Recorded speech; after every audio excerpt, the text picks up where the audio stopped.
खोजी टीवी के मुअज़्ज़िज़ दोस्तों, मैं हूं माजिद मलिक और आप तमाम देखने और सुनने वालों को अस्सलाम वालेकुम। नाज़रीन ग्रामी, भारत में बढ़ता तशद्दुद और किसान एहतजाज फैसला कुन मोड़ इख्तियार कर चुका है। सिख रहनुमाओं ने इंतहाई अहम ऐलान करते हुए मोदी सरकार को अपने फैसलों से आगाह कर दिया, जबकि सिख किसान रहनुमा वाज़े अल्फाज में पाकिस्तान से भी मदद मांग रहे हैं। जमीनी हकायक को देखते हुए मुतअद्दिद तज्ज़ियाकार ये सवाल भी उठा रहे हैं कि क्या खालिस्तान की आज़ादी का वक्त करीब आ चुका है या फिर मोदी हुकूमत के दिन गिने जा चुके हैं। आज हम आपके सामने भारत की तितर बितर होती सूरत हाल के अहम हकायक रखने की कोशिश करेंगे। ताम देखने और सुनने वालों से सिर्फ इतनी गुजारिश है कि वीडियो को आखिर तक जरूर देखिएगा ताकि आप मुकम्मल हकायक से बाखबर हो सके। तो आइए चलते हैं मौजू के असल हिस्से की जानिब। मुअज़्ज़िज़ दोस्तों, चंद दिन कबल हजारों भारतीय किसान अपने ट्रैक्टरों पर सवार होकर हर रुकावट को रौंदते हुए दिल्ली पहुंचे थे, तो उन्हें पुलिस के शदीद लाठीचार्ज और आंसू गैस का सामना करना पड़ा ताकि भारतीय दारुल हुकूमत में अमनो अमान की सूरत हाल को कंट्रोल किया जा सके। नई दिल्ली मुकम्मल मुहासरे में थी, जहां इंटरनेट तक रसाई भी मुमकिन नहीं थी।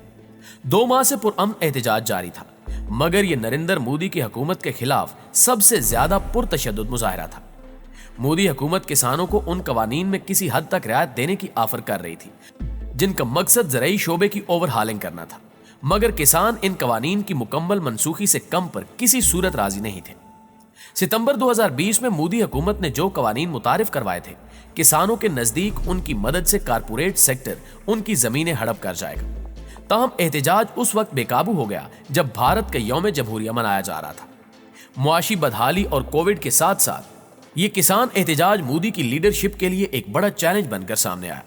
जब भारत के यौम जमहूरिया के मौके पर होने वाली परेड में नरेंद्र मोदी सुर्ख पगड़ी पहने फिजाई मुजाहरा देख रहे थे, तो हजारों किसान अपने ट्रैक्टरों पर सवार होकर रास्ते में हर आने वाली रुकावट को तोड़ते हुए दिल्ली शहर के मरकज की तरफ रवां दवा थे। फिर जो हुआ वो सारी दुनिया ने खुली आंखों से देखा। ताहाल भारत में हालात इंतहाई कशीदा है। किसान कवानीन वापस लेने की जिद कर रहे हैं, मगर मोदी ने एक बार फिर से ज़राई कवानीन वापस लेने से इनकार कर दिया है।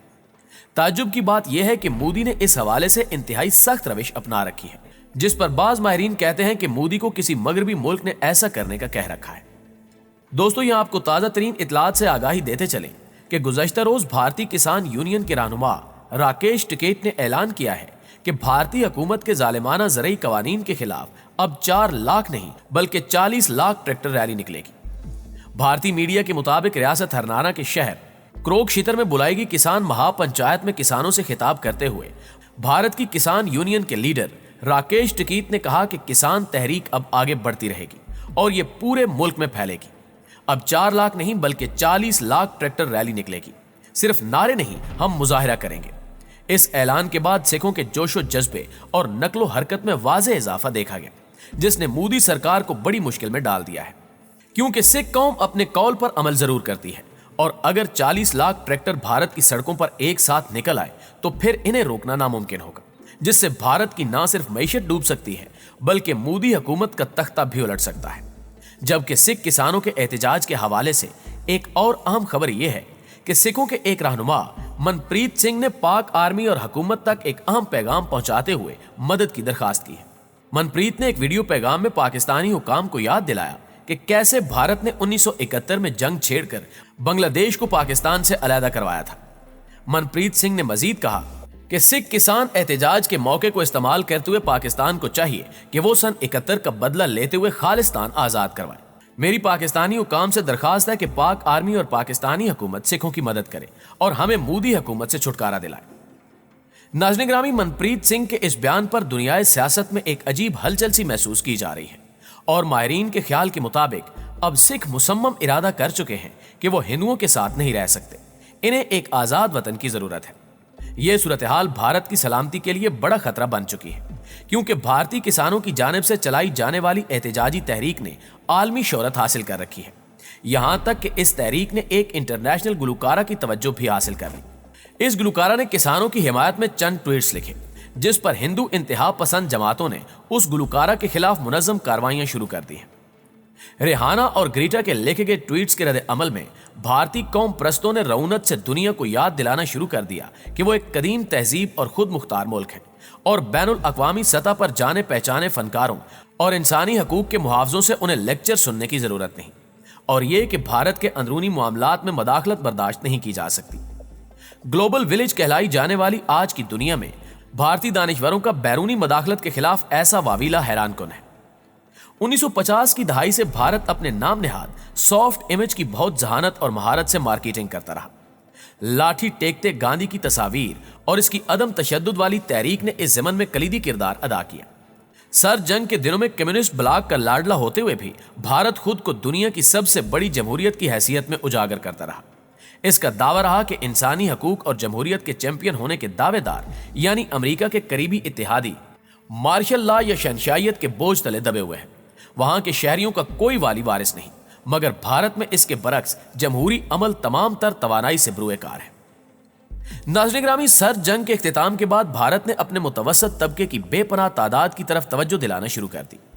انٹرنیٹ کی بدولت اس نے کمپیوٹر ٹیکنالوجی پر گرفت کے ڈھول بجائے اور تاثر یہ پھیلایا کہ وہ ترقی پذیر ممالک کے لیے چین کے مقابلے میں ایک جاندار اور انسان دوست ماڈل کی صورت ابھر سکتا ہے۔ لیکن گزشتہ صدی کے اختتامی ایام میں ہندو انتہا پسندی نے بھارت میں جمہوریت کی وہ شکل بھی دکھانا شروع کر دی جو در حقیقت مذہبی تعصبات کو بھڑکاتے ہوئے حکومتوں کو فسطائی بنا دیتی ہے۔ مودی نے بھی ایسا ہی کیا۔ سب سے پہلے مودی نے ریاستی نظریات کو بھارتی گجرات میں نافذ کیا اور مودی نے اقتدار میں آتے ہی ظلم و ستم کے وہ بازار گرم کیے کہ تاریخ بھی لہولہان ہو گئی۔ شہریت ترمیمی بل نے اس ضمن میں کلیدی کردار ادا کیا۔ اس کے خلاف بھارتی طلبہ کی کثیر تعداد اور کچی آبادیوں میں مقیم مسلمانوں نے تاریخ ساز دھرنے دیے۔ ہندو انتہا پسندی نے مگر جھکنے سے انکار کر دیا۔ 5 اگست 2019 کے روز سے مقبوضہ کشمیر کو پہلے ہی دنیا کی سب سے بڑی جیل میں بھی تبدیل کر دیا گیا تھا۔ پھر بھارتی پنجاب میں کسانوں کی احتجاجی تحریک شروع ہو گئی۔ مودی سرکار نے انتہائی عجلت میں ایک صدارتی آرڈیننس کے ذریعے ایسے قوانین متعارف کروائے جو کسان کو مارکیٹ اکانومی کی برکتوں سے مالا مال کرنے کے دعوے دار ہیں، مگر کسانوں کے مطابق یہ ان کا معاشی قتل ہے۔ یہی وجہ ہے کہ اس وقت مودی سرکار انتہائی مشکل حالات کا سامنا کر رہی ہے۔ باوجود اس کے مودی اپنی ضد پر قائم ہے اور یہی ضد یقیناً مودی کی موت کا سامان پیدا کرے گی۔ جی تو معزز دوستو، آپ کی رائے آج کی ویڈیو کے حوالے سے کیا کہتی ہے؟ کمنٹ کر کے ہمیں بھی ضرور بتائیے گا۔ ویڈیو اچھی لگے تو اسے لائک کرتے ہوئے اپنے دیگر دوستوں کے ساتھ بھی شیئر کر دیجیے۔ انشاءاللہ آپ سے ملاقات ہوتی ہے اگلی ویڈیو میں۔ تب تک اپنا اور اپنے پیاروں کا ڈھیر سارا خیال رکھیے گا۔ اللہ نگہبان۔